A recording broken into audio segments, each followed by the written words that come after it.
Hello and welcome back to LCS Academy, where you've arrived for day 3 of Academy's first Super Week. My name is Julian Pastry Time Car, and joining me tonight is the first analyst turned Teamfight Tactics Pro. It's Mark Zimmerman. We kept that in the prompter, I see. I thought that was one of those, rehearsal jokes.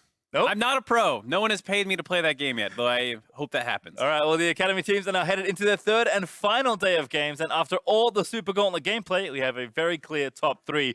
TSM Academy still sitting undefeated at the top of the pack. Yeah, and it's really impressive given the fact that they have had some roster turnover from their championship run last spring, and it was because, they had Greg. He was this LCS player who was kind of smurfing on a lot of Academy people, and then they swapped him out. Spica stepped in, has a really great performance so far, and the rest of the team's gelling as well, multiple other members stepping up, so really impressive out of TSM Academy. Certainly we'll have a challenge today versus Cloud9, but Golden Guardians Academy, the other team, they're looking pretty good despite their losses. Of their 3, 2 of them at a Cloud9 Academy. Yeah, they've only played 6 games, and 2 of them against what is, kind of the perennial powerhouse in Academy, so you don't want to judge them too critically. I think Golden Guardians have this really veteran roster. It's a lot of ex-LCS players, and they're a great benchmark for a lot of other teams. So, right now, it's great to see that C9 Academy are able to go toe-to-toe with them and take them down a couple times. And they are really kind of that benchmark for if some of these players are going to be LCS ready, because you're fighting a bunch of LCS players. Certainly so. Let's take a look at the current state of the standings after all these teams. TSM Academy hold the top spot. They are 1 win ahead of Cloud9, and Team Liquid Academy are tied in 2nd. Then it's Golden Guardians and OpTic Academy together. They're in 4th, and the bottom 5 teams are still trading wins amongst themselves. Let's check out, though, what's in store for us tonight. Up first, OpTic Academy challenges Team Liquid Academy, and they'll be followed by Echo Fox and 100 Thieves squaring off before TSM take on Cloud9, and they'll have 2 more matches before we call it a day. Just last week, though, OpTic Academy started fielding their intended starter, Scarlet, who's looking pretty good so far. Yeah, I mean, all things considered, things have been going pretty well for Scarlet. Only very small sample size, but this is who they kind of wanted to bring in, and I think this is going to be something they keep their eye on, because going up against Insanity in the mid lane matchup, Insanity has become one of the staple mid laners in Academy. It's Golden Glue, it's Ablaze Olive, and it's Insanity. And so this is a great test for Scarlet to see how well he's going to acclimate to this roster and to North America, because Insanity has a very unique playstyle as well. He's oftentimes very global centric, has been playing a little bit more of the primary carries, the Silases and the flex picks, but has a very different playstyle and likes to play the whole map. Certainly does. And of course, the other matchup we'll be keeping an eye on is in the jungle. It is Dardoch versus Mike Young, as 2 former LCS stars go head-to-head. And Dardoch is the best jungler in Academy. I mean, regardless of if every performance looks like that, just in terms of skill, he's the best jungler in Academy. And so against Mike Young, this guy who wants to claw his way back into the LCS after having a tough time on TSM, in having a pretty good last split with Team Liquid Academy, if you can take down Dardoch and get the better of him in a game, that's exactly what you want to see. Well, now let's meet the teams. On the blue side, it's Team Liquid Academy. In the top lane, Jenkins. In the jungle, Mike Youngle. In mid, Insanity. Bot and support, Shoryu and Matt.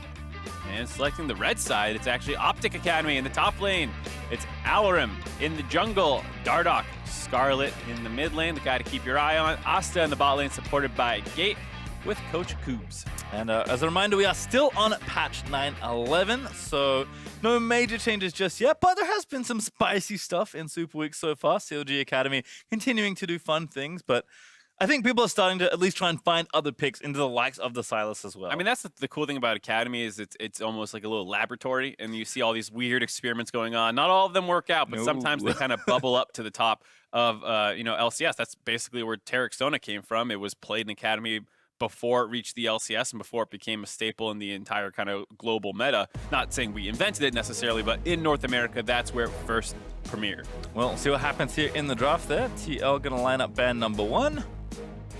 And again, starting to see a lot of similar looking games on 9.11, although I think Academy does certainly have some flair, but Sona is a very sensible first ban. Yeah, and it's interesting how the kind of priority of the Sona Taric has flip-flopped. When it debuted, it was a lot about banning the Taric because people thought Sona sucked and couldn't be played without Taric. Now it's kind of the other way around, where Sona has a couple other more dominant matchups and champions that she can pair quite well with.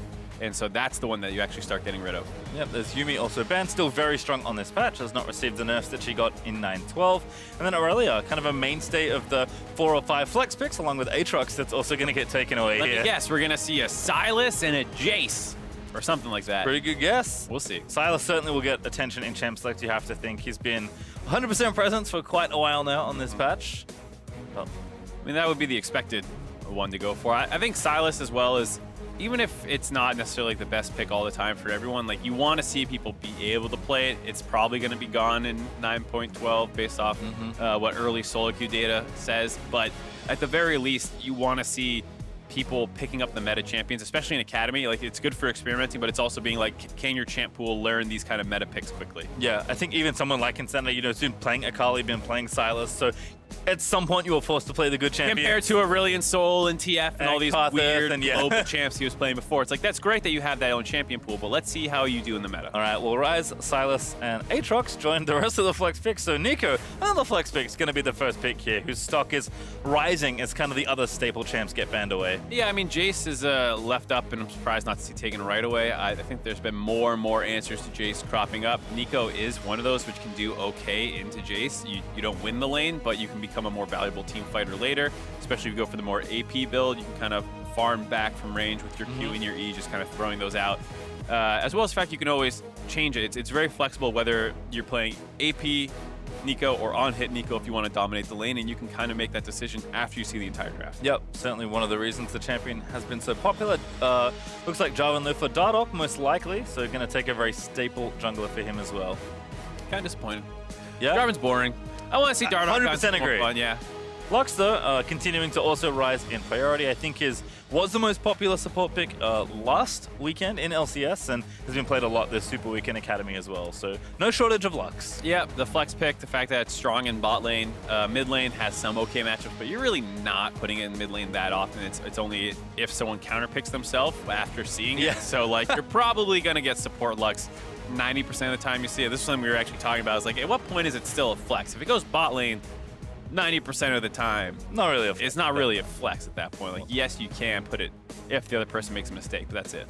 Well, there's Olaf and Siva to round things out, so Mike Young wants to take his jungler early. A lot of Olaf has been also cropping up, and nice and stable there for sure. You kind of maybe the surprising performing player there from TLA. We look a lot at this team and think about how good their veterans are, how organized and disciplined the team look. I think in a lot of credit to their shot callers, likely Matt and Mike Young, but Shoyu individually has been playing very well. Tough matchup though, up against Asta, who does take Draven. That's a bit of a brutal lane matchup. I mean, especially assuming that Lux goes down there, that's a lot of poke. You have bindings. Draven himself just usually has the range and damage to bully Sivir quite hard. Not the easiest things to spell shield. There's that weird mini game where am I popping my spell shield before you pop the E on Lux, and so it is a very tough matchup right now. We'll see what what TLA can put in the support position to help the Lux out, but otherwise, Team Liquid's just building Sivir comp. Gotta go fast. Yep, certainly two Rumble banned on the TL side, and two supports pretty much from OpTic, Nautilus, and Karma going to be taken away. Lining up the last ban now for TLA. Probably going to keep looking towards the top half of the map. Alorum has looked good on Nico recently. He's played Pyke in recent games as well, which is picking up more steam in Academy, certainly, than it is in LCS. I mean, I like the Pyke if you're, picking it for the right reasons. You leave the Jace up, they pick the Jace, you can pick the Pyke, and so it kind of can sometimes lead, if both people play both sides of the matchup, this weird drop in priority where, like, the red side team can't take the Jace until last pick, and the blue side team can never take the Jace, and then the other team can't take the Pyke until they see the Jace, so like sometimes you just don't see either at all. Ooh. That's a J4 top then for Alorum. I like it. Willing to flex it there to the lane and give Dardoch a signature, certainly. Rengar going to come back. I think he's played it a few times already this split in Academy, but certainly a pick that regardless of how long it's been since he played it, he's very good on. Yeah, and I was saying I was bored with the J4 for There we go. Maybe you heard me, I don't know, but thank you, Dardoch, for spicing it up with the Rengar. Who knows, maybe Dardoch will flex to the top lane like they did that one time. Oh, goodness. That was play jungle, or I forget what happened. Yeah, Huni decided to play as many possible roles in he got LCS. through 4 of them. I think, what was the 5th? He missed 1 role. I think it was mid lane.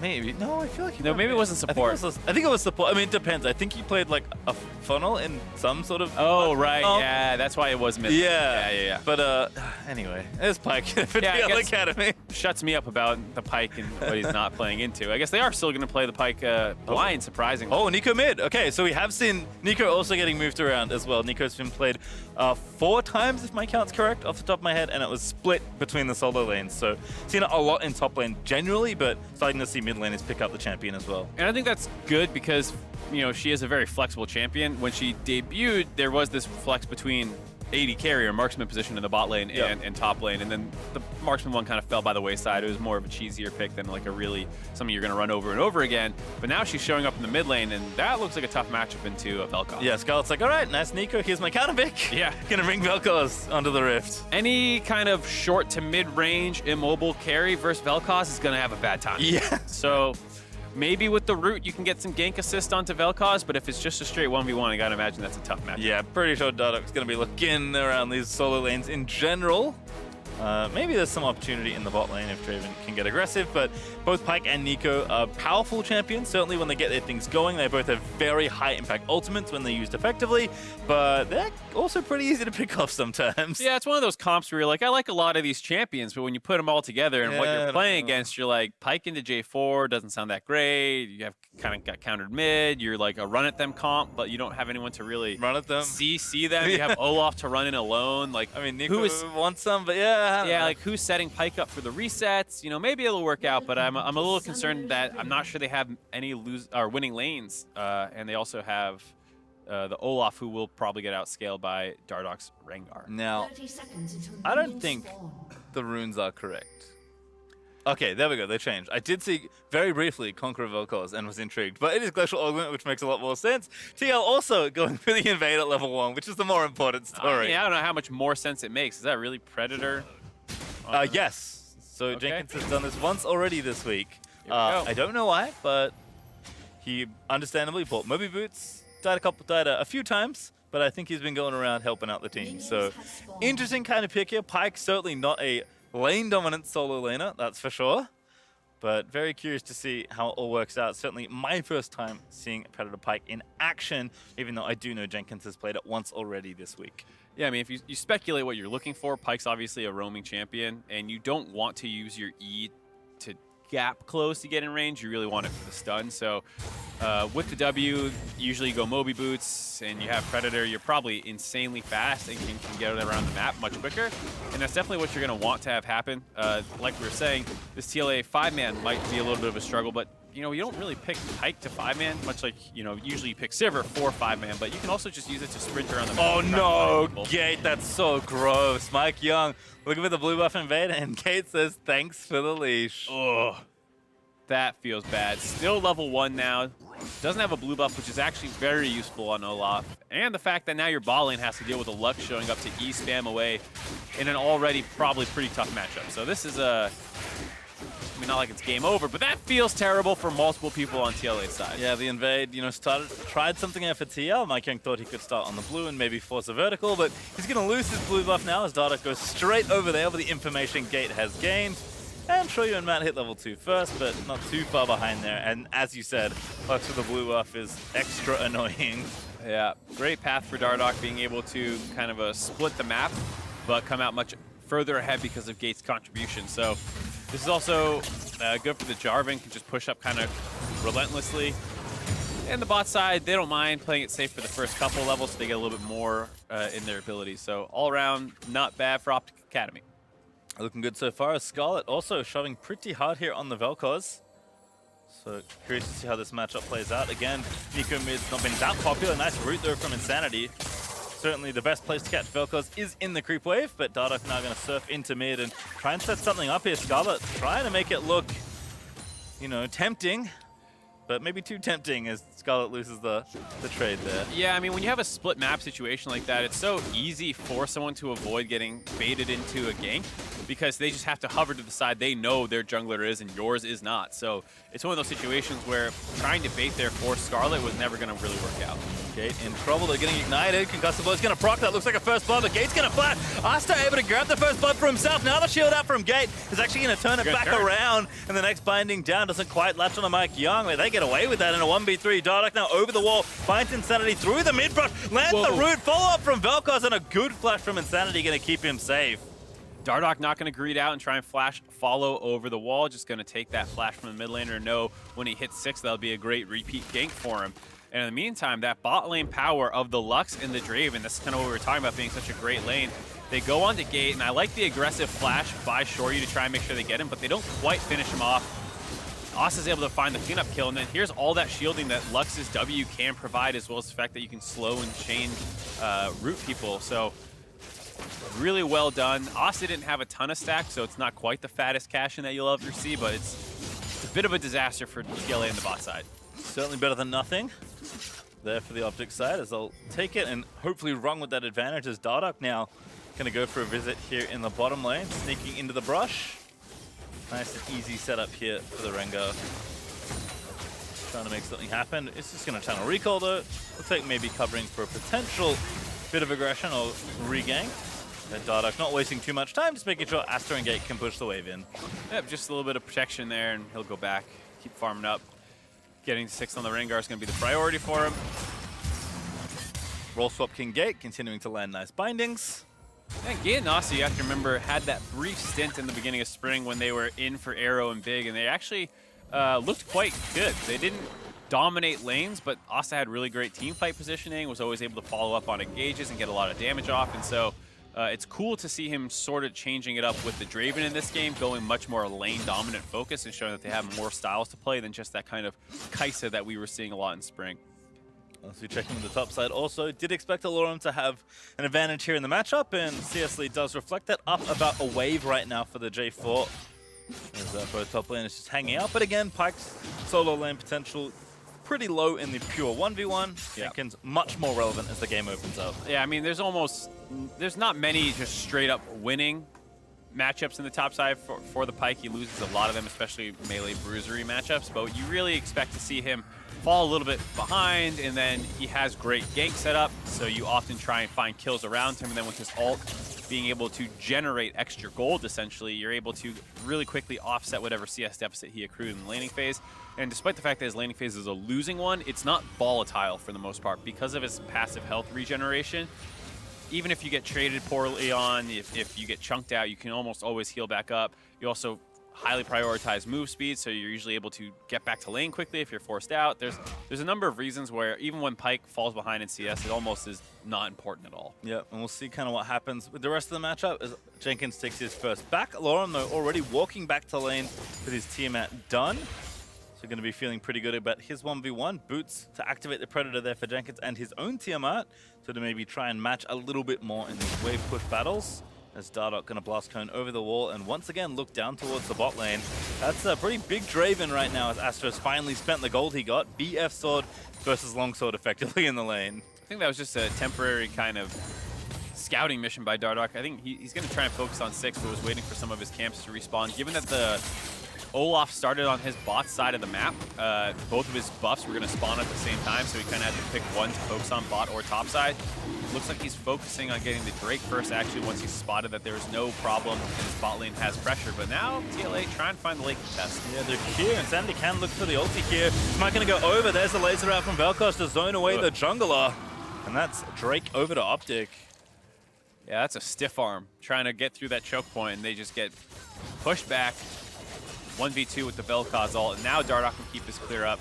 Should hit 6 pretty quickly here, and then might be able to make a move on either the bot or the mid lane. Also seen this from a few of the more aggressive junglers here, but Tiamat first for Dardoch means that he'll be flying through his camps. And of course, it does turn into an item that he can use nice and effectively. Dardoch, not the tank Rengar player in the league, most certainly. Very aggressive on the champion. Nope, and I wouldn't want him to be the tank Rengar player. There's some people who you say, all right, yeah, you build Rengar and you push W twice and throw your bola for the roots and run in there and engage. Dardoch, not that guy. You want to find him 1v1ing people and doing the damage. He'll be doing that as he ramps up, as Scarlet just trying to keep clearing the wave. Bit of a teleport desync there in mid. Didn't see exactly why Scarlet's was a bit earlier, but regardless, looks like they'll be coming back off pretty soon, so nothing to really worry about there. Oh, Jenkins. Just testing. Stabs the air. Not sure if he wanted to pull a lot, right, to be honest. I was like, it looked like he released it a little earlier than he meant to, but he might have realized I actually don't want to pull him, you know? Do I want to know who's in here? Maybe not. There's Mike Young down to the bot lane, but he's going to have to channel a recall. Shoryu at least keeping up in CS despite the kill going over to the Draven and getting the lane pushed in. Siva very efficient when she doesn't have to battle enemy champions and trying to do as little as that as possible. Yeah, and pretty big CS lead for Shoryu, all things considered. I mean, there was some skirmishing early on that was going on. Austin picked up a kill, but still, you know, 15 CS is nothing to turn your nose up at. And so the lane hasn't been as dominant as I thought it would be in favor of Asta. They have pushed the wave back and forth multiple times and looks like a more even matchup than I was anticipating. Yeah, also have seen both junglers go down there, but not that much opportunity here as they're both kind of relegated to farming, I think, for the next little while longer. Dardoch goes back towards mid lane. Yeah, a little unfortunate that they couldn't abuse Insanity's flashless window there.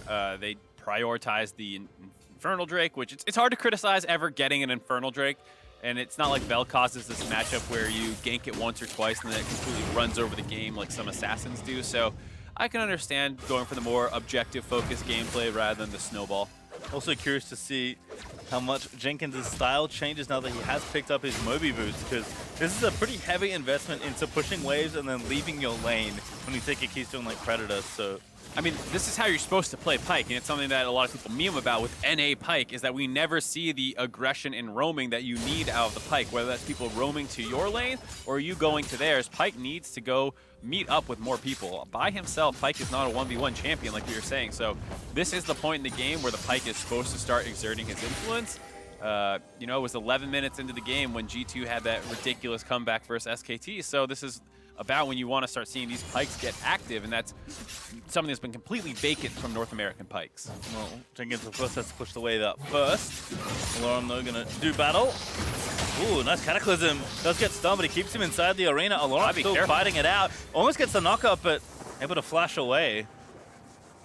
Yep, Jenkins just barely able to survive. This is one of the things Pyke can do, is heal back up and maybe go for a play of his own now. That is the full combo down from J4, but looks like going after the Rift Herald instead. Yeah, going to join up with Mike Young here. Insanity also roaming over from the mid lane. No vision right now for OpTic. Gate going to chuck a ward down and get the bad news about the Herald. It's out of the pit, and the Eye will need to be picked up here, but they're getting collapsed on Dardoch. Looks for the boulder, doesn't land it. Alorum over the side of Insanity. Tries to find the pop boss and knocks up 3.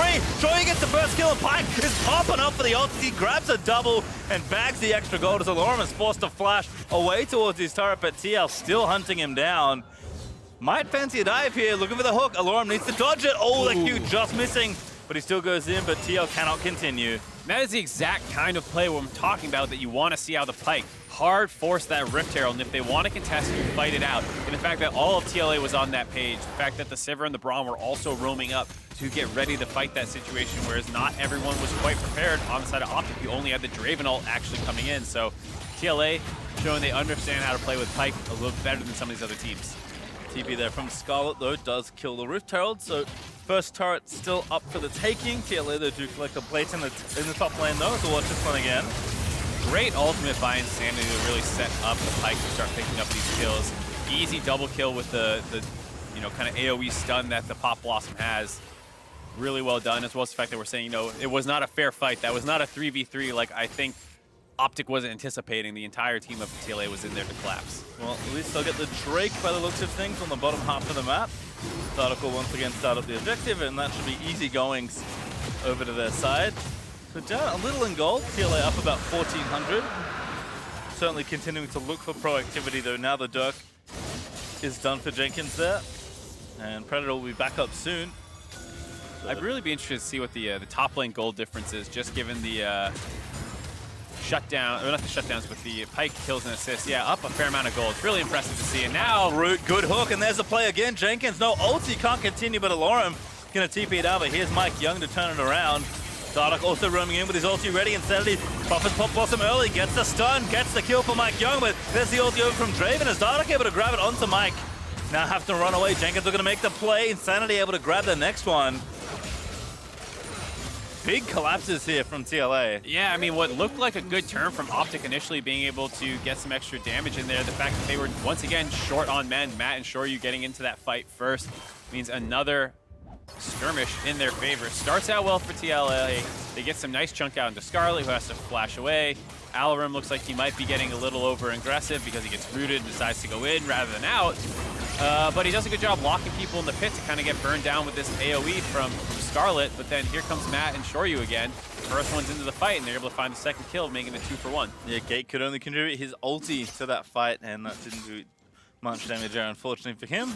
Matt tried to throw his shield out to block the ultimate from Draven as well. So like a heads-up play, understanding that even if OpTic's bot lane isn't there, they both have semi-global ultimates that contribute to these skirmishes. You know, just keeping track of where people's abilities are going to be coming from is really important for these kind of roaming skirmishes. But once again, I think TLA is doing a great job actually utilizing this Pyke pick, getting it down to the mid lane there. Certainly expecting to see a lot more from Jenkins. Already 2-0-2 with a small gold bounty on his head. Also kind of curious to see how much more happens in the mid lane, because with both GOPs finished, it's actually really nice lanes to gank on either side, given that we have two different Glacial Augment champions there in mid, which isn't something we see that often. No, and it's one of those things that I like seeing as like one of those unique, weird builds in the meta, but it's not something I'd ever want to see a lot of. I don't want to see every mid laner running Glacial Augment. That means there's probably some undertuned abilities elsewhere, as Jenkins gets out of there just barely. That's what Pyke is also really good at, being super slippery. His undertow is such a great escape mechanic because you run away, they have to chase after you, which almost guarantees they're on top of your undertow phantom. He also, as a result, Shoryu and Matt able to get very far up here in the lane, and Alorum, despite his early success in lane, can't really hold on to this 1v2. The Scarlet has to roam up. You also never want your wave clear to leave the mid lane, although a gank is nice. Good flash from Shoryu, though. I like the attempt, but no success so far. Dardoch, though, looking for the double leap, almost grabs it. Great route, though, from the bowler, actually. Dardoch able to set that up, and then easy follow-up there from the Globals. You're in the jungle, Rengar's hunting grounds, and Dardoch shows a mastery over how to use Rengar in those situations, that kind of hit-and-run guerrilla style, but a little bit of trouble here. Oh, Blossom Dardoch. Oh, goodness gracious, that's so much damage. But can they punish? Shape shifts out. Insanity, though, in a 1v2. Mike Young coming up. Good double route. There's the knockup. Oh, my goodness, the Pyke finds two. Gold everywhere coming out of their ears as Jenkins collects it. This is a scrappy game. I love it. Welcome to Academy, Mark Newman. It's my first one. I forgot what it was like down there, man. It's crazy. All right, Hook. Ooh, very cute. Tries to get him into the undertow, but Jenkins knows not to overstay. And does back out. Really well done by Insanity. First, we'll start with the Dardoch part of the play. Just really good job of forcing them off the top turret, which puts them into the jungle to collapse, which is exactly where Rengar wants to be. And then Insanity here, yes, the pick onto Dardoch's nice, but the fancy footwork to stall out, to buy time for the Pyke to get there. He does, you know, dodge the EQ combo, manages to get out of a lot of the damage as well, which, you know, sets up the time for the Pyke to get that double execute. And of course, rewarded there for Insanity. He's going to get a bunch of extra gold as a result of setting up the play for the Pyke. So already TLA just kind of milking this Pyke ult for as much gold as they can grab. They're up almost 4K. And unfortunately, we can't exactly see how much of that is due to the extra gold Pyke is giving you, but it is not an insignificant amount of gold. It's 1,200 at least, right? Because 300 gold per kill. That's a lot. 4 kills, right? If I'm doing the math correctly. So pretty good, all things considered. You know, that's a substantial extra portion of gold that he has handed over to his team. As well as the fact that they have some, you don't see there's no actual CS leads for the team. This is basically off the Pyke kills. This is off some extra turret plates I think they got with the Rift Herald usage that they were able to secure. So really well played by TLA to kind of make this lead outside of just a couple extra kills. And collapsing here for another turret. They've taken one apiece here. So looks like they'll just keep trading here. Asta's going to stay top and farm the top outer turret. But TL going to push quickly again with the Sivir, very swift through these waves.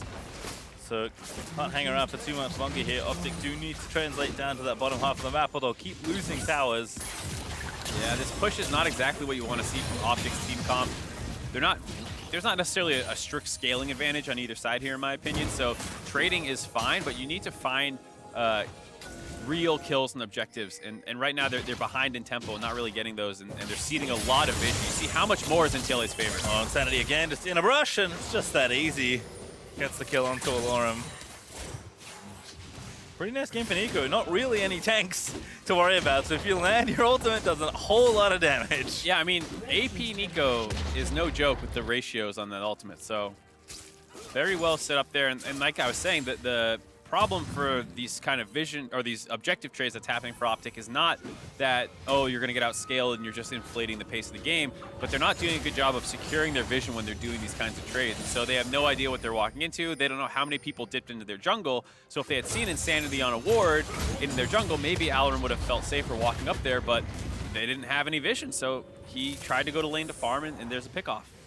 Now, Twin Shadows to make it even easier for Insanity as first Drake will finally go over to Team Liquid Academy. They'll take the Cloud, kind of even up that metric, and also took the mid outer turret as well. So this gold lead is building up swiftly as they open up the map, which sounds like a real good time for Nico and Pyke. Oh yeah, both teams are pretty scrappy, but when you have two scrappy teams and one of them has vision, suddenly those skirmishes go heavily in that team's favor, as well as the gold lead. So going to be tough for OpTic to come back here. They still have a lot of really great pickoffs, so if they can find some vision, they can find some targets, Dardoch can start things out. They can shoot semi-global ultimates as well as Vel'Koz being long range. So these picks can happen very quickly from very far away. TL can't relax, but as long as they maintain the vision control, it makes it very difficult for OpTic's team comp to pull off. Feels like first things first here is trying to crack the mid outer turret here. We saw Scarlet getting their push in, but not a lot left as the Ghosts are going to go ahead and chase down the bot lane. Does tag Gate. Almost tags Asta, but gets out there with the W. Just good coverage there from the Nico using that item to get a bit of vision. Scarlet with the same, but again, very different position for OpTic to try and find pickoffs here. I think we'll just be chilling out for the next objective by the looks of things. Yeah, on the table though. It's one of those ones where it's hard to determine exactly what TLA should do from this position. They don't have a great Baron team. Nico is actually decent, all things considered, with her W and her Q damage, but hold on. Oh, gets Dardoch, who gets the blue buff. Yeah, won the blue, caught a cat instead. Now knows that the ward was there, so Dardoch able to easily sweep that one away. I mean, with a Dust Blade, Dardoch certainly is a player that can look to try and carry this game if you can find a good angle. Right, I mean, this is absolutely a game where TLA makes a mistake around the Baron, they get picked off, and suddenly OpTic's right back in there. Definitely not out of it yet. Looks like they are just trying to set up in the side lanes though. Insanity looking to get things pushing in towards the top tier 2. You can see just how little vision OpTic currently have as Team Liquid Academy deep in the enemy jungle tags. Asta, there's a knocker from the Brawl multi. Jenkins over the top, finds the stun with a flash, and that ulti wasn't enough for the execute, but gets the kill on the back end of it anyway. Jenkins though now gonna get shut down. Maybe shouldn't have been that far forward as Scarlet tags a few with the GLP. But I'm just going to get out. They'll take the trade. I mean, Jenkins probably too far without being able to get the pick up there for the extra gold, but not so bad. Yeah, a little overeager. Don't want to really give the shutdown over. He tried to flash the E on top, but I think there was a heal that he popped, which put him above the execute damage, which put Jenkins in a bit of a weird position because he doesn't get the ulti reset the way he wants. So if you can get that, you can start using the ult to move around onto new targets and potentially find the reset. But as soon as he didn't get that, it was a difficult position to play from the Pyke. So Asta kind of baiting there. Well done to stall the game out and give his team some breathing room. You can see them pushing a little bit further into the river than they had been able to find recently. Yeah, certainly had basically no vision and don't have that much here either, but have at least been able to get a few wards down. So TLA doing a good job of lighting up the area of the map they're looking to play to. Again, that's been one of the strong suits of this team.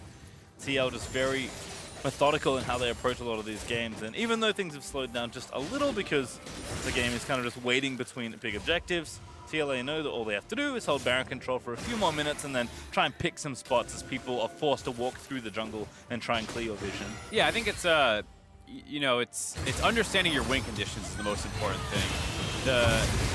Hold on. It's a good Ragnarok. Yeah, forcing Olaf ult. It's pretty good, all things considered. Now maybe they can set up a siege around this turret. Would be nice too. Again, plenty of pick-off potential there with the Vel'Koz, but not really a tower diving team, at least in their current state, so they'll just back away. Yeah, and so what I was saying about TLA is it's a very skirmish-heavy comp and game, but that's what their win condition is. And so once the enemy team starts pulling back and they're pathing all the way into their base to get from bot lane or mid lane to top lane, that's when you know that your comp has done the right thing. And when you can catch them here, this is exactly what you want. Jenkins over the top, taking a little too much damage though, but Scarlet is way too far forward in this situation. Jenkins getting low, needs to get out of vision and get his health back. Scarlet flashes in, he wants the kill, he does get it! Mike Young will collect the counter kill. Yeah, just did a good job avoiding enough of Jenkins' kind of undertows and hooks to force him to kind of kill himself to set that kill up, and they actually can't convert that into anything after that. So Well played by Scarlet, not in the right position, but made the best of a bad situation. Yep, no flash slow, so next time maybe not so lucky, although it has to engage with the rest of the squad, doing a nice job holding the turret. Oh, they're going to go for it, so they're going to pop up. Prismatic barrier there. Asta got way too far forward and nothing they can do to save their teammate. That feels bad, man. You were starting to split vision between bot and top lane. There's an Infernal Drake spawning, and you had enough vision control around it, and they're not a good enough Baron team that you should have come up with an objective for nothing. But Asta drops there. They lose mid lane priority. They lose their mid lane turret. Still good for OpTic Academy to get 2 Infernal Drakes, and it's going to do a lot to offset this gold deficit that they're in, because all 5 members of their team are going to actually build AP and AD, so they will get those bonuses. When you have a tank-heavy team, Infernal Drake's actually not that great, but here 5 members can make use of it. Yeah, also Baron started in the meantime for TL, but forced to pull away. OpTic did have a ward there that was swept, but took too much damage, and with them knowing what was going on, no reason for TL to continue unnecessarily. And it's just one of those things where, like I was saying, there's no way TLA can actually force the Baron down that quickly, but that was more of a fishing attempt really than a Baron attempt. You're waiting to see if they'll walk in incorrectly, if they'll panic because you're on the Baron, and suddenly the Draven's too far forward again, the Lux is too far forward, and you can turn off for a kill. You're not trying to kill the worm, you're trying to use the worm as bait. Yep, I love it. The fishing. Someone is fishing. Is sure you're going to grab the red buff for himself. Still dancing, but as you said, OpTic still opportunity to come back here in the game. Again, lack of access to more of mid lane, always going to be a struggle. As Dardoch gets in the box and goes home, looks like it's time to buy some more. I think OpTic has, given how bad the game kind of broke open around that 10 to 15 minute mark, they've done an okay job of stabilizing. You know, they've been relatively smart about trying to avoid getting caught out of position. Some mistakes by Asta and Scarlet, but they usually have good responses, like getting the Infernal Drake or Scarlet trading 1-for-1. So TLA hasn't really been able to blow this game open yet, and they've stalled it out to 26 minutes. The problem is the Draven has never really came online, and Sivir will have a much larger impact in these team fight situations. Insanity is kind of more boom or bust than Scarlet will be on the Vel'Koz. And so if TLA kind of funnel in straight forward at this run at UComp, Scarlet could potentially get a lot of AoE damage off. So I think he's the big guy for me to keep my eye on in team fights. How well will he be able to land his ultimates and his Ws against a TLA comp that is fairly straightforward? Yeah, and it feels like in general, TLA just not very interested in even picking fights. They just want to keep pushing waves and forcing you into darkness through the river as they look to set up for these objectives. So we'll have another Infernal Drake to play for in 2.5 minutes, which would be very nice in the collection that OpTic currently have. I mean, both teams want it. You want to cut that Infernal lead in half by picking this one up for TLA, and it's the more important one to pick up because the first one is worth more. But hold on. Dardoch maybe trying to find something here, but already the GLP gets so many slows. Insanity looking for the root. He's going to force the flash out of Dardoch. No ultimate burn there. Oh, nice binding. That's good. Bind there into the ulti out of Lux. Poke continues to land in, but no kills yet. Dardoch again onto Matt, gonna force the flash the last Q. Not enough for Asta. I think needed a crit to pick up the kill. And there's that kind of funnel that we're talking about. TLA was getting chased down. They had a lot of slows that they were throwing at OpTic Academy, but then as soon as they have to run through a choke point, they all funnel in the same way. Oh, Asta, he felt lucky. Flash order to try and pick up Mike Young, but doesn't get it. Still, if they kill the jungler, they can run straight to Baron, and they might just run there anyway. They're at least going to clear the vision here. First thing back to base is like a very short death in a lot of ways. 8-second respawn timer if you want to think about it, how long it takes to recall. So they could have potentially looked at Baron. I like the decision not to force it. I think OpTic has, like I said, done a decent job stalling out, and if they can keep forcing them into these kind of choke points where TLA is a little overeager to chase them into. Yeah. I think Mike Young certainly lucky to get away from that one. Should not have been recalling as far up as he was. As a lot of them countered it with the flag, but it does feel like when the picks start, they do continue. Asta, very lucky to not get grabbed. And now the laser with the Vel'Koz as Gate able to find the snipe on the other side. OpTic finally find a pick they like. They'll pick up one in the back. In fact, Dardoch cleans up the bot lane as they peel off, and Scarlet grabs the shutdown onto Mike Young as well. That's what I was talking about. Scarlet trying to find these grouped up members to land a big ult, and then so many members of OpTic can follow up off that so easily. Gate with that ultimate to find the actual kills after a great setup by Scarlet. And once people drop low, Dardoch is the cleanup, able to go in there and grab a number of kills. now they're going to be able to grab the Baron as a result. Yeah, Scarlet TP'd in, but the 4 kills that OpTic able to get for themselves translate nicely into that Baron. Is Insanity going to get slowed? Knockup is going to connect! So much damage as the last Q is dodged, and Insanity lives to tell another tale. Glacial Augment battles. Insanity has just enough move speed to juke that one out. But here we go. They're not quite in the choke point, but they are all grouped up, and there's just that double E knockup with the ultimate on top of it. You see the Lux ult getting thrown on top as well, and then once everyone's low, Dardoch is able to go wild, and the cleanup. Alorum also had a really great engage there. So OPTA was kind of this fish, you know, this dangling bait for them to tunnel on, and when they all tried to run forward to get to OPTA, they forget about the Vel'Koz on the flank. It's like the one thing Baron and AD carries have in common. Teams always want to kill them. Yeah. That's Infernal number 3 now on the docket for OpTic. That goes over. Smite good from Dardoch. That's a fake Nico. They do not take the bait in that instance. And OpTic now starting to get this team comp going. It's a kind of a weird one, but they're certainly making the situations work. Yeah, it's definitely not a standard team comp, but it does have its merits, especially against TLA's comp, where we're talking about, okay, Pyke short range, Olaf short range, Sivir relatively short range, Nico, her E is long range, but she still wants to land those big ults. Braum short range. So when everyone's kind of funneling in, they have a ton of long range skill shots in Lux and Vel'Koz to try and isolate people out, and then your Jarvan and Rengar can go in. It's kind of backwards, where normally your front line wants to go in first. Here you want your bindings to go in first. Yep, and then follow the front line in after. Moonshotter's onto Matt, gonna get knocked up here, puts up the door, but gonna get knocked up and shut down. Tower fall. Matt goes with it, and OpTic with the comeback, gonna take down the bottom inhib as well. And there you go, they land a binding on the support. They go all in to finish him off and force TLA back and grab the first inhibitor of the game. TLA also falling behind in gold now. OpTic have the gold lead and the triple Infernal lead. This game is feeling pretty doomed. One of the reasons why something like Lux or even a champion like Morgana has been a mainstay in League for so long is because, man, when that CC lands, it's just so easy to follow up as Insanity puts out the clone just to buy a little bit more time, but not enough to save this turret, certainly. Baron still on for a little while longer. OpTic looking to take another inhib here as the supers are starting to get close to the bottom half of the base. We'll have to see the Vel'Koz skills. Lux. Oh, good grab. Can they save him? No way to get him out, so goodbye, Private Asta. Yeah. Jenkins also surfing forward, still has the ult ready to go. Needs to get in range. Sees a ward there with the Dust Blade, but slowed off by Scarlet and will not get the reset. One man left behind. OpTic makes the right decision, objectively. They could not get in there. They don't have the front line to get him out. And Asta pays the price for getting hooked back. Now it's the QSS, so it might be a little easier to get away, especially as his flash is coming back up. But still successful Baron push there for OpTic. The team fight they won got them straight back to even on gold, but they're the ones that have 4 Drakes, including 3 Infernals. Yeah, and Baron in next Elemental Drake are spawning at relatively the same time. OpTic can push forward, start establishing vision control. You know, it's going to be a pretty poor trade for TLA either way.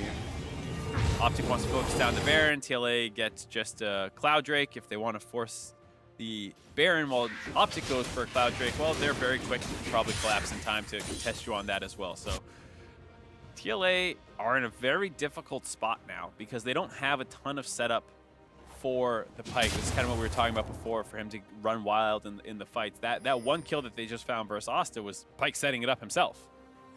I feel similarly about Nico. We're very powerful if you can get her ultimate into a good spot, but navigating to a good spot without some sort of really heavy committal flank or some other way to set it up is really tricky. So they're missing a Sejuani or something like that to kind of kick things off.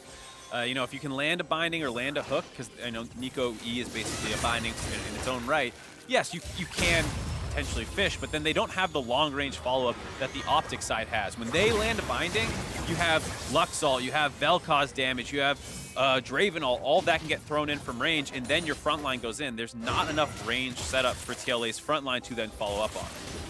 You can see OpTic looks like they're prioritizing left side of the map for now, clearing out whatever vision they can. TL though will sweep back through as the crab does die, so Speed Trains died off for any potential Baron vision that they may have wanted. And OpTic continue to roam through and get vision through the jungle and put those walls right back down. It's really tough on the TL side right now through anything other They kind of wait for OpTic to make their move. Mike Young gonna play dodgeball, but still gets rooted. Ragnarok not enough to save him. He is gonna lose the GA. And now there's the Lux combo, but missed time there by Gate as there's onto Dardoch. The kill onto Shoryu as Pyke looks to set that up for himself. Alorum popping the stone play, trying to get out of there, but pulled back now by the Pyke, and he's going to be forced to flash away. Still coverage there from the Vel'Koz, but follow-up is good. Jenkins able to find the jump there for the execute. Going. And that twin shot is popped. They're going to keep running for it. Jenkins sees the next tag. There's the Q. Gate needs to dodge. Does flash. Pyke alt reset should be timing out in just a second here, so that will be the end of the chase down. Or is it? Olaf's back to deal with the minions. Yeah. Certainly no Baron they can look to, even though it's up in 20 seconds, because Mike Young is busy defending the Nexus. Team Liquid looks like they've found all the kills they're going to grab, but still a nice job stopping OpTic from pushing any further. Yeah, it's just a bit of an overcommitment onto Mike Young here. They get his GA for free, but it does cost him the Vel'Koz ultimate. But then rather than focusing on the other 4 members who are kind of coming in and contesting, they're still tunneling on Mike Young. And so Dardoch loses track of the binding, or the root from Nico, which kind of sets him up to get focused down. And then once they lose Dardoch and they've already used all their long-range damage spells on Mike Young, it's very easy for them to chase down here.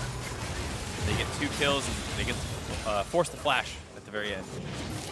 Well, back out on the map we go as Baron is respawned.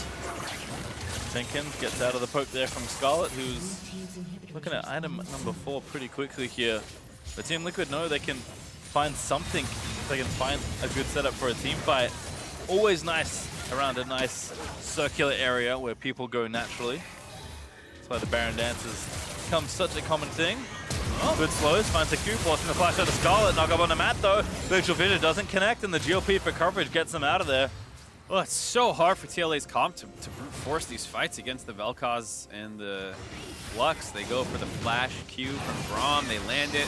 Asta and Scarlet lose their flashes as well. So not a bad trade, all things considered, but now that you don't have the flash Braum stun, you're just going to have to rely on the Sivir to get you into the next fight. Yeah, and they used it there as well to try and play catch up, and still was not enough to get anyone from OpTic. And as a result, Dardoch just roams down towards the Drake, able to take the 5th overall Elemental Drake for his team, the 6th in this game. And, you know, the Cloud Drake, probably something TLA were okay to give away, given the situation, but now that Elder Dragon is going to be spawning for the first time, you cannot give that one away. I'm kind of surprised if they make it to Elder Drake, because it feels like we're in for a very big Baron fight in the next minute or 2 here. And TLA is not going to make its wait long, kicking off Baron already. Yep, have to do something. But OpTic already out in the area. Asta's going to be late, but I think they have enough here to try and force them off to Baron. There's Dardoch. Oh, Dardoch almost assassinates Jenkins, and now going to get stunned up and killed. There's no jungler. But the ulti from Scarlet is nice. Shoryu there with a good spell shield, but Gate following up with the damage almost picks up the Sivir, and now Insanity flashing in to try and make the big play. Finds onto Scarlet, gets the pop down, and now pops into stasis, but the binding there from Gate continues to follow up as Asta arrives just in time to grab the shutdown. Crazy fight resulting in a 3-for-2 for OpTic. Super close. Dardoch kicked it off, tried to find the solo kill into Jenkins, who was able to just barely get out. No Baron take potential with OpTic having control, but no jungler and Mike Young being alive. So they're going to settle. Probably going to grab 2 inhibitors here and then reset, which makes the next Baron super easy to go for. Really well done. A number of really nice plays there. Both Insanity having good moments, Gate and Scarlet having good moments in that fight. Super close to go either way here. Starts out with Dardoch almost able to finish him off, but none of the long-range ults were able to get comboed in at the same time. So he gets dropped instead, and then when they try and run through this choke point, Shoryu eats a huge chunk. Matt got picked off as well.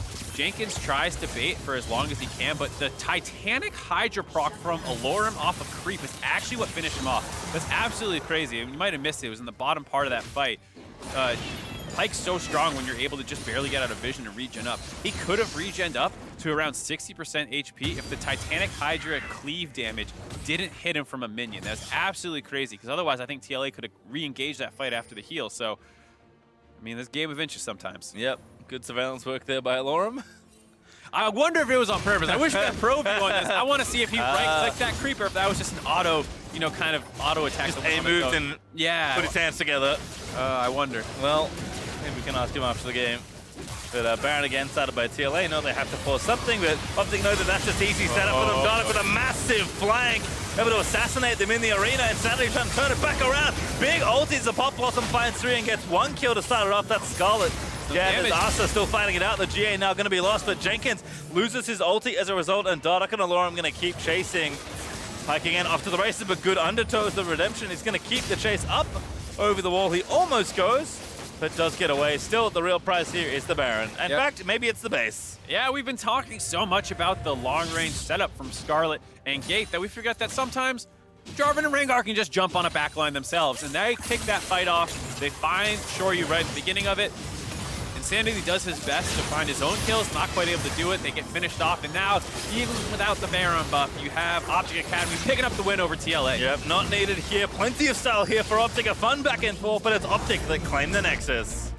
Scrappy game. Yep. Both team comps focused on fighting. If that's a table setter for today, it's going to be a good Sign night. me up for some more. I'll take another round. I agree. More Pyke. Always more Pyke. More Pyke, more Rengar jungle. I feel like I hadn't seen it in a while. I was so scared when I saw the J4 lock-in that was what I was going to see Dardoch on for this game, but thank God he busted out the Rengar. And again, I think credit to TLA for playing well with the comp they drafted. I mean, this is one of the strongest teams in Academy, certainly a top 3 team, playing their comp well, not something that we've seen a lot of teams really utilize, but OpTic just never really panicked, it felt like. This is one of those games where you, as a viewer, I'm sure the teams don't feel this way, but as a viewer, I walk away very happy with both teams. TLA understood the windows with Pyke. That's when they started forcing the Rift Herald fights, and they were able to grab a big lead. They weren't super clean from the 20 to 26-minute mark, and a lot of that was actually OpTic playing well as well. So, like, you had these moments where both teams were doing exactly what their team comps should be doing. And I think on the OpTic side, just in general, I mean, I like that Asta didn't panic. In fact, you know what? Let's take a look at some replays instead. The thing that really kicked this off was, of course, that first Pyke fight you mentioned, so we'll take a look around the Rift Herald at just how nice it can be. Yep, you have all of OpTic kind of funneling into this choke point, which sets up a huge ult for Insanity, which then sets up the follow-up from Jenkins to get the double kill on Pyke with his ultimate, which is going to start handing gold over to the rest of his team, and that's where that gold lead started ballooning out of nowhere. They were up 4 kills, and that's basically all you could see, but it was about a 4K gold lead, so super impressive stuff, and that's what Pyke needs to do. You need to force those kinds of fights if you're going to lock in a Pyke. But on the TL side, unfortunately, as you mentioned, from kind of the 20-minute mark onwards, things did not go so well. We'll take a look now at how OpTic kind of came back through this game 28 minutes in, and this is the fight they find. Yeah, here you see just a fat setup from Scarlet by himself, and then good follow-up from the rest of the team. Their comp has so much long-range damage that they can just throw in, and once everyone's low, it's super easy for Dardoch and Alorum to jump in there and find their own kills as well. That gold graph really does kind of tell what a ride we went on. Yeah. It was a very impressive game by OpTic in the early game. They were getting a lot of leads, and then suddenly TLA strikes back with that huge Rift Herald play, and then right after that, you saw that replay. So it was super crazy. Some good base defenses by TLA as well. Anyone felt like they could have taken that game. I like my favorite stat was looking at the mid laners and being like, that's a lot of damage. And then realizing that their Keystone does absolutely 0 damage kind of tells you how much work they did throwing spells into the front line. It was one of those games where there was just so much jumping on each other that you just throw abilities out. You're going to start hitting stuff, and backline mages tend to do a lot of damage. All right, well, that's our inside. But to gather more info on that victory, I'd like to welcome Alorum to the broadcast via Discord. Hello, how are you? Hello. How are you doing? I'm good. So I feel like you have to ask. I have to ask this question. When you killed Pyke at the last Baron fight that happened, you killed him with a Tiamat cleave on a minion. It was on purpose, and don't you say it wasn't. I was going to ask. Don't discredit my play. I did. We don't have pro view. I don't know if you right-click that minion or Jarvan made that decision himself. I don't know who did it. So I will send you my own VOD after this just to prove to you that it was on purpose. It was the 400 IQ play, because it was like he was going to regen up to 60% HP, and I saw that. I was like, oh my God, he's a genius. Yeah, it was just in the moment, oh man, I have my Titanic Hydra up. Let's just go for this 2 million IQ play that I always make. Of course. Go. Of course. Yeah. I mean, in general, that was just such a fun game. What was it like kind of playing in that situation, given how the early game went for Team Liquid? Stressful. We were doing all right. Like, Gate stole the blue from Mike Young. Oh, yeah. Everybody in comms is going, oh my God, Gate is FLICKR. And we had such good early game everywhere else. We got the kill on the Draven. Everything's going great. Top's pretty farm. We kind of picked J4 as a pillow into blind. But once we had the fight top that we lost, I think 3-0 in all our flashes, and they got Herald and they got top plates, it's pretty stressful. But overall, like, we were just remaining calm because we had the Infernal Drakes and we have the wave clear like with Vel'Koz, and we have the Ghosties to maybe get picks with Rengar. And so while it was stressful, at least we kind of kept ourselves composed. Yeah, I mean, it was a definitely fun game to watch for us. Probably very scary to be in. But what was it like playing with Scarlet? Because he's such a new face for the North American fan base. What is it kind of like him? Scarlet is a saint, man. I love this guy. He came from Austria to save OpTic Academy. He was in Canada all of last split, just playing from there. But now that he's here, it's so much easier to work with your teammates when you're all in one area. And I got to tell you, he is a great player, great mental. The guy is just a savior. I love this man. And then, of course, with all that considered, now that everyone's in the same country together, in the same city, with your stage game coming up versus CLG Academy this Sunday, how are you feeling about A, playing against CLG, but also getting to play on stage as well? Well, for your first point, we banged them out last week, so we're going to bang them out this week. And, I mean, a lot of us have played on stage. In fact, every single one of us have played on stage before, so I don't think any of us are going to be nervous about it, and it's something we're used to. It's not going to change our game, and if anything, the pressure of playing on stage should make us play better. All right, well, thank you so much, and congratulations on your 400 IQ play. Thank you. All right, we're headed for a break, but when we come back, it is Echo Fox Academy versus 100 Thieves Academy. You're watching the NA Academy League.